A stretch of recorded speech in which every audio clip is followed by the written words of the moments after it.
शुरुआत में ही दो तीन चीज़ें कहना चाह रहा था। एक तो सैमुअल प्यारा साहब को कहना चाहता हूँ कि आप लोग सब हमारे लिए बहुत प्यारे हैं। ये सारी रिलीजियस कम्युनिटीज़, मैं तो बहुत खुश हूँ आज के आपके बीच मुझे मौका मिला आने का और कुछ गुजारिशात करने का। हमारे पास क्रिश्चियन कम्युनिटी है तो गुड आफ्टरनून, हमारे पास सिख कम्युनिटी है सत श्री अकाल, हमारे पास हिंदू कम्युनिटी है तो नमस्ते, और हमारे पास कैलाश से आए हैं और शायद ईश पता उसको कहते हैं, ग्रीटिंग, आपके लिए भी ग्रीटिंग है। जो आज मैं कहना चाहूँगा वो अपने मुसलमान भाइयों के लिए कहना चाहता हूँ कि हमें अपने दिमाग खोलने हैं। आप लोग तो हैं ही हैं, आपके लिए तो बहुत प्यार है हमारा, लेकिन प्यार हमारी तरफ से आपको आना है। और काफ़ी चीज़ें जो मैं आज कहना चाहता हूँ वो अपने मुसलमान बहन भाइयों के लिए कहना चाहता हूँ कि उन्होंने प्यार मोहब्बत कैसे बढ़ाना है। आप तो बहुत प्यार मोहब्बत दे रहे हैं हमें। तो मैं शुरू करता हूँ पहले, और उससे पहले भी मैं ये कहना चाहूँगा, ये बात हुई थी एलिवेशन की, बिल्कुल इसमें तो कोई शक नहीं है कि हम चाहते हैं कि हाई कोर्ट में, सुप्रीम कोर्ट में जजेस आएँ फ्रॉम माइनॉरिटीज़ इन पाकिस्तान, और ज़रूर आएँ। और मैं समझता हूँ यंग लॉयर्स जो हैं फ्रॉम वेरियस माइनॉरिटीज़, अगर वो हमें आइडेंटिफाई हों तो हम उनको कंसिडर करें। बहुत सी सामियाँ हैं लाहौर हाई कोर्ट में, बहुत सी सामियाँ हैं और हाई कोर्ट्स में, तो we would certainly of course look at them. Please ज़रूर इस चीज़ को सामने लाइए। और एक चीज़ और भी शुरू में ही बता देना चाहता हूँ कि जो माइनॉरिटी का लफ्ज़ है कि मुझे ज़्यादा पसंद नहीं है। माइनॉरिटी सिर्फ नंबर है आपका हक उतना ही है जितना मेरा हक है पाकिस्तान में। प्लीज़ ये याद रखें, आइन में आप और मेरे में कोई फ़र्क नहीं है। आप उतने ही सिटीज़न हैं पाकिस्तान के, उतने ही फंडामेंटल राइट्स आपके हैं जितने मेरे हैं, कोई फ़र्क नहीं, बल्कि आपके ज़्यादा हैं, इसलिए आप प्यारे हैं। क्योंकि आइन में आपने पढ़ा, मेरे दोस्तों ने कुछ आर्टिकल्स पढ़े, वो प्रोटेक्शन, एक्स्ट्रा प्रोटेक्शन है आपके लिए आइन में, फंडामेंटल राइट से हट के, इसलिए आप बहुत प्यारे हैं हमारे लिए। मुझे मौका मिला इस तकरीर करने के लिए कि कुछ थोड़ा सा बाइबल को देखा जाए, तो होली बाइबल से मैंने देखा कि कितना प्यार मुझे उधर से भी मिल रहा है। और मैं कोट करना चाहता हूँ कुछ versus from the Holi Bible जिससे मैं बहुत मुतासिर हुआ हूँ। और मैं समझता हूँ कि वो इतनी प्यार की बातें करते हैं, इतनी इंटरमिंगलिंग आपस में और को एग्जिस्टेंस की बातें करते हैं आपस में। Matthew 7:12 Jesus says, so in everything do to others what you would have them do to you, for this sums up the law and the prophets. फिर से मैं रिपीट करता हूँ, so in everything do to others what you would have them do to you. I think this is a very important principle that comes out from the Holy Bible itself. This is commonly referred to as the golden rule. This verse encourages treating others regardless of their beliefs with the kindness and respect one would wish to receive. फिर मैं coat करता हूँ जी Roman, मुझे अंग्रेज़ी में पढ़ना पड़ रहा है क्योंकि मैं उसकी तर्जुमा नहीं कर सकता इससे पहले कि कहीं और ही कुछ गड़बड़ ना हो जाए, इसलिए मैं उसको उस तरह ही रखना चाह रहा हूँ। Romans 12:18, if it is possible as far as it depends on you, live at peace with everyone. और इसका मतलब है exhortation to Christians to strive for peace and harmony in all relationships, including those with people of other faiths. कितनी खूबसूरत बात है। फिर आगे फिर से कोट करता हूँ Acts 17:26-27, from one man he made all the nations that they should inhabit. Sorry. So I'll just go ahead because I don't think I have the rest of the quote available here. John 4:7-12. Dear friends, let us love one another, for love comes from God. Everyone who loves has been born of God and knows God. Whoever does not love does not know God, because God is love. I think this is beautiful. This is absolutely beautiful. This passage emphasizes that love is an essential attribute of God and His followers, suggesting that true love naturally includes a respect and kindness towards others regardless of their beliefs.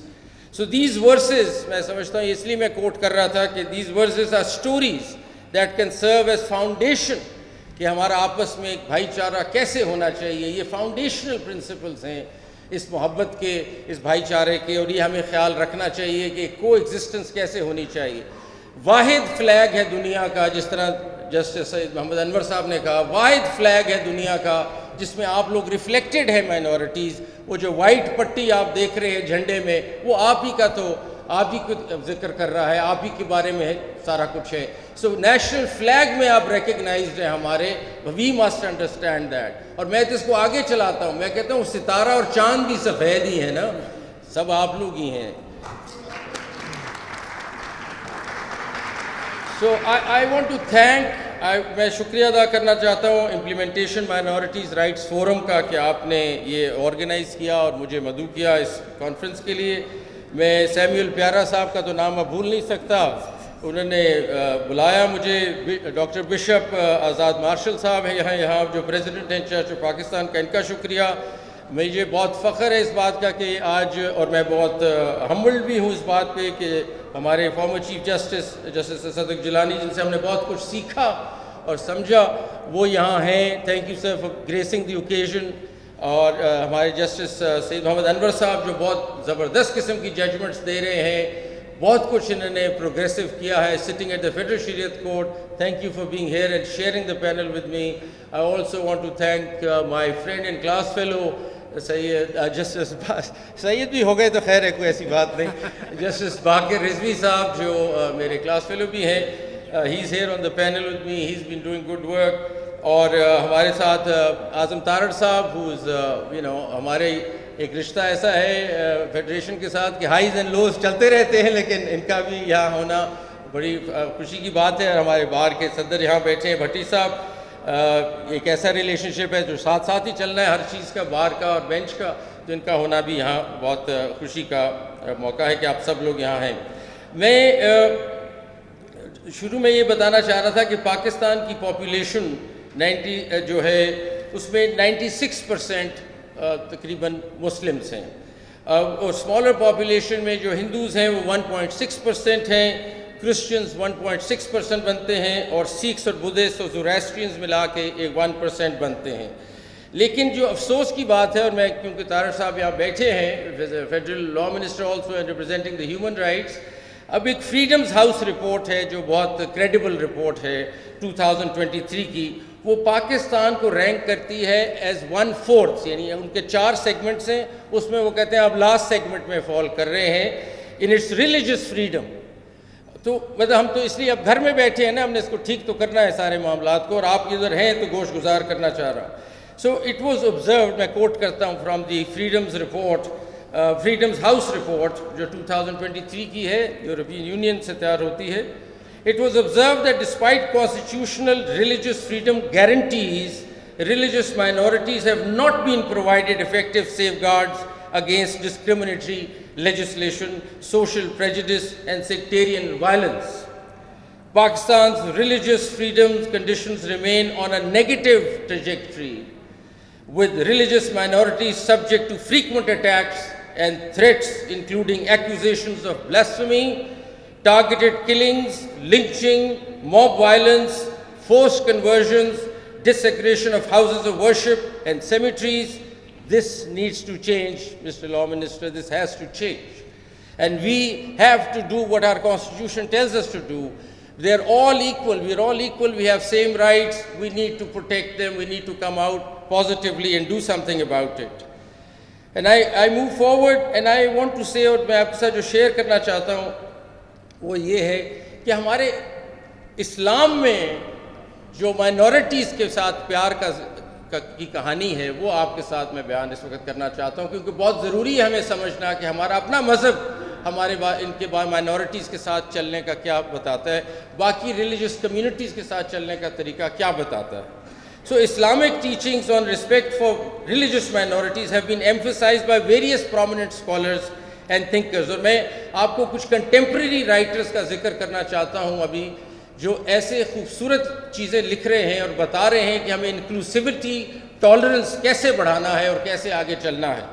तो मैं शुरू करता हूँ सूरह अल-बकरा से itself, इसी जिसमें आता है कि let there be no compulsion in religion for the truth stands out clearly from falsehood. और इसका मतलब ये है कि बार बार द फाउंडेशनल वर्स जो है वो ये कहती है कि freedom of belief and religion जो है Faith should be a matter of personal conviction without coercion.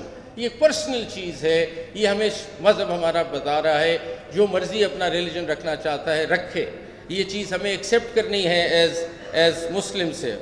Now teachings and actions of Prophet Muhammad, peace be upon him, हमारे Prophet खुद से towards non-Muslim minorities, particularly Christian and Jews, are pivotal in understanding the Islamic perspective.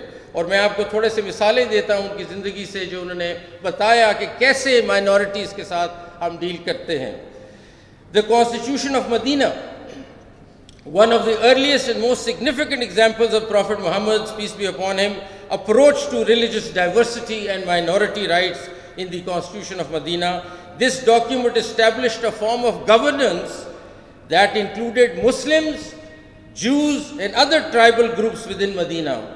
It outlined the principles of mutual assistance, non-aggression and freedom of religious practice, effectively creating a pluralistic state where the rights of all citizens, including non-Muslims, were protected. अब इससे ज़्यादा document क्या मैं पेश कर सकता हूँ कि the Constitution of Medina is talking about a pluralistic society where all of us live together. इससे ज़्यादा तो हो ही कुछ नहीं सकता हमारे लिए, कोई मिसाल, कोई एग्जाम्पल या कोई सोर्स ऑफ नॉलेज नहीं हो सकती. फिर the Holy Prophet, peace be upon him, in covenants with Christian communities, entered into several covenants with Christian communities, guaranteeing them the freedom to practice their religion and the protection of their churches and clergy. अभी case की बात हो रही थी, पेशावर वाले case की, कि church को डैमेज किया. अभी मैं जड़ावाला पे आता हूँ जहाँ चर्चेस डैमेज किया आपने. ये देखें हमारे प्रॉफिट क्या कह रहे हैं. An example is the covenant with the Christians of Najran, in which he assured them that their church property conditioned to their faith and their rights would not be altered. So this is what our Prophet is saying, that we will not touch their churches. Hadith on kindness and justice. Yes, सुनिए जी. Numerous hadith, Prophet साहब, हमारे Prophet की peace be upon him, emphasizes the importance of kind and just treatment of non-Muslims. For example, he said, whoever kills a person who is granted the pledge of protection by the Muslims. एक दफ़ा आपने कह दिया कि minority हमारी protection में है, हमारे साथ है, shall not smell, the Prophet says, whoever kills a person who is granted the pledge of protection by the Muslims shall not smell the fragrance of paradise. Through its fragrance can be smelt at a distance of 40 years of traveling. So ये इस level का standard हमारे profit ने रखा है. उसके बाद हमारी इस्लामिक फ़िलॉसफी आती है, और मैं चाहता हूँ कि 2-3 नाम मैं यहाँ लूँ हमारे लिए समझने के लिए. Abu Hanifa, as the founder of the Hanifa school of Sunni jurisprudence, advocated for the rights of religious minorities within Muslim governed states. He was known for his inclusive stance, arguing that jizya, a tax on non-Muslims, should be levied with fairness and should not be burdensome. उस वक़्त ये सवाल था, तो उस वक़्त से inclusivity की बात अबू हनीफा के ज़माने से हो रही है. And I am talking about 699-769 BC. अल गज़ाली, सबने नाम सुना है, बहुत बड़े Islamic philosopher. And he says, emphasized that ethical treatment of all humans, including non-Muslims. He argued that justice is a fundamental Islamic principle that extends to all, irrespective of their faith.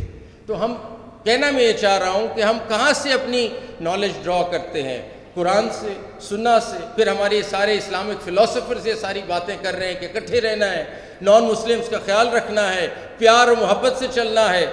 So there is a whole history behind where we coming from, और उसको हमें भूलना नहीं चाहिए. इब्न रुश्द क्या कहते हैं, ये बहुत बड़े मशहूर philosopher, highlighted the importance of coexistence, understanding between different religious groups. He argued for rationalism in interpreting the Quran, suggesting that understanding and tolerance are vital for harmonious society. बार बार कहा जा रहा है. Rumi, the famous mystic and poet, spoke often of universal love and compassion transcending religious distinctions. His writings suggest a profound respect for all of God's creations, which implicitly include respect for all religious groups. ये तो हो गए हमारे पुराने philosophers जो ये कह रहे हैं, जिनके नाम आपने सुने हैं. लेकिन कुछ में यहाँ यंग लोग भी बैठे हैं, यंग जो एडवोकेट्स भी मुझे नज़र आ रहे हैं, young people sitting here, I want to recommend few names that they should read, that जो कंटेम्प्रेरी थॉट है, इस्लामिक कंटेम्प्रेरी थॉट दुनिया में, उनके लीडर्स कौन से हैं, थॉट लीडर्स क्या बात कर रहे हैं आज।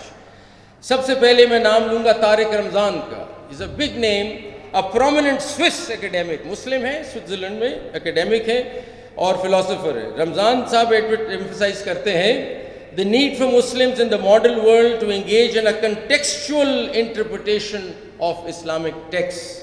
He advocates for full citizenship rights for all individuals regardless of their faith, arguing that historical context of dhimmi and jizya, जो पहले jizya लिया जाता था, should not be applied today.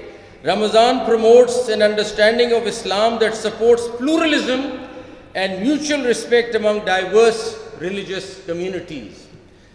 उनका एक कोट है जो मैं करना चाहता हूँ, आपके सामने पढ़ना चाहता हूँ। The true strength of pluralism lies not in discussions where we agree, but in how we manage our disagreements. आप कैसे disagree करते हैं, that is the beauty of your governance. And the law minister is again here, and I keep coming back to you. It's the way we disagree which shows our character.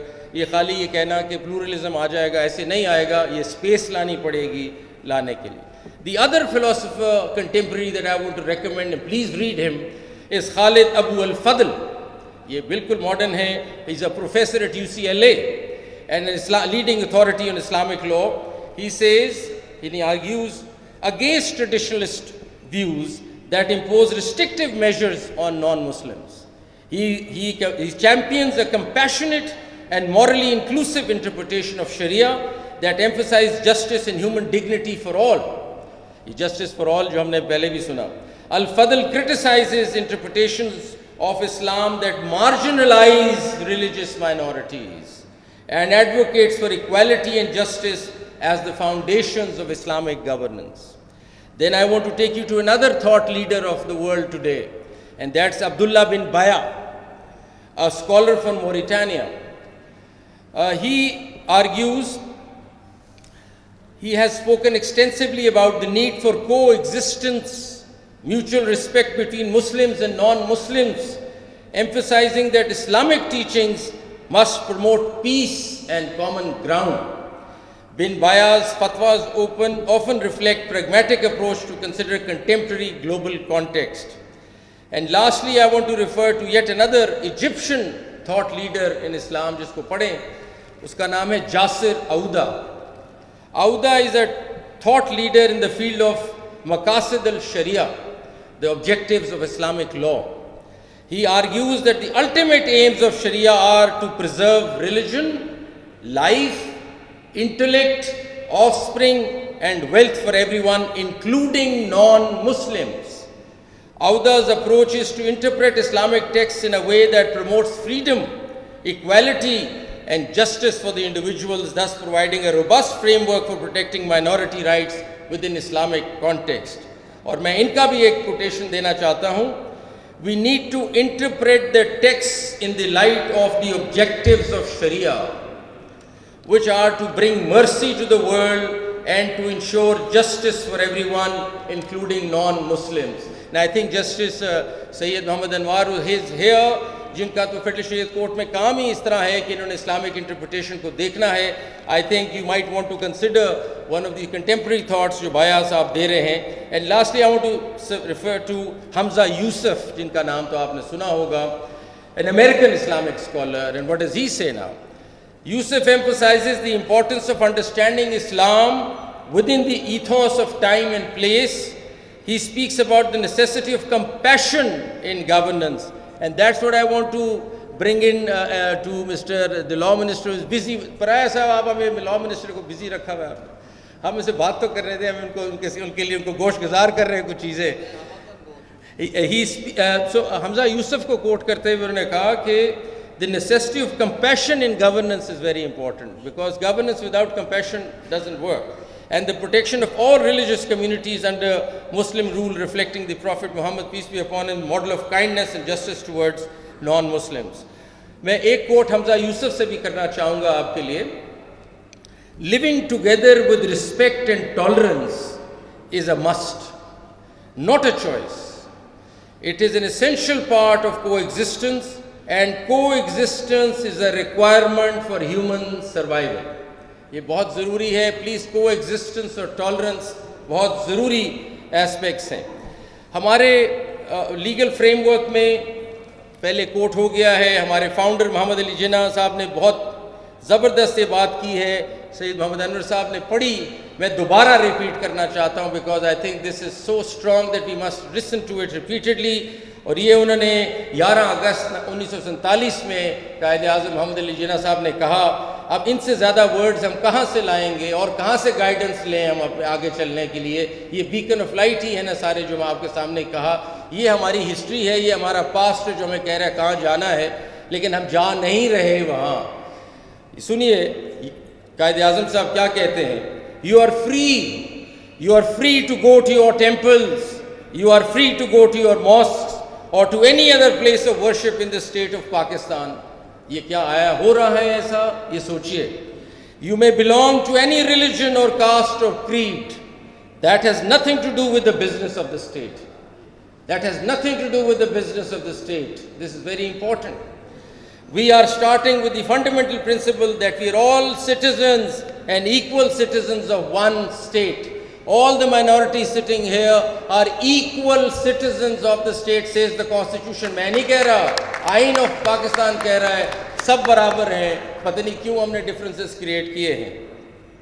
National framework में मैं ज़्यादा आगे नहीं जाऊँगा. मैं ये कहना चाहूँगा before I come to the fact कि जुडिशरी ने बहुत एक हमारे आइन की शिकें पढ़ ली गई हैं. मैं आपको उस पर बोर नहीं करूँगा फर्दर. उसमें बहुत रोबस्टली प्रोटेक्शन एक्स्ट्रा दी गई है कि ख्याल रखें माइनॉरिटीज़ का, ख्याल रखें इनसे टैक्स नहीं लेना अगर वो टैक्स किसी रिलीजियस पर्पस के लिए इस्तेमाल हो रहा है. ख्याल रखें पब्लिक प्लेसेस में इनका, हर जगह ख्याल रखें. ये कॉन्स्टिट्यूशन हमारी कहती है. और मैं ये भी इधर कहना चाहूँगा कि जुडिशरी ने, स्टेट ने भी अपना रोल प्ले किया है, लेकिन स्टेट के अंदर जुडिशरी ने बड़ा रोबस्ट ज्यूरिस्प्रूडेंस दिया है. जैसे जिलानी साहब यहाँ बैठे हैं जिनकी जजमेंट से सब आगाज़ होता है और काम शुरू हुआ. उसके बाद हम लोगों ने भी कोशिश की इन्हीं के कदमों में आगे चलने की और कुछ जजमेंट्स आई जिनका जिक्र अभी सब ने किया. मैं उसमें ले जाना नहीं चाहता आपको. तो जुडिशरी ने बड़े रोबस्टली इन्हीं फंडामेंटल राइट्स को कहा कि आए प्रोटेक्ट करें और ये प्रोटेक्शन होनी चाहिए और प्रोटेक्शन देनी चाहिए. इस जगह मैं जिक्र करूंगा कि 16 अगस्त को जड़ावाला में भी कोई 16 चर्च जला दिए गए और कुछ 86 लोगों को घर भी डैमेज हुए. और हमारे chief justice, sitting chief justice Qazi Faez Isa जो उस वक्त सीनियर प्यूनी जज थे, he went to the location and he met them. सबसे मिले और उन्होंने कहा कि ये गलत है, ये कॉन्स्टिट्यूशनल वायलेशन हुई है यहाँ जड़ावाला में. तो आपको बताना चाहते हैं कि जस्ट हमारे जुडिशरी ने कितना रोबस्ट एक एक्शन के physically first time I don't know of any chief justice who is actually gone. He was then the senior puisne जज. He went to Jaranwala and he saw the place and he बैठे बाकी Christian community के साथ और उनके साथ उन्होंने बातें की. हम पाकिस्तान ने स्टेट ने कन्वेंशंस भी साइन किए हैं. We are signatory to the international covenant on civil and political rights, जिसको ICCPR कहते हैं. 2010 में हमने वो भी ज्वाइन की हुई है, जिसमें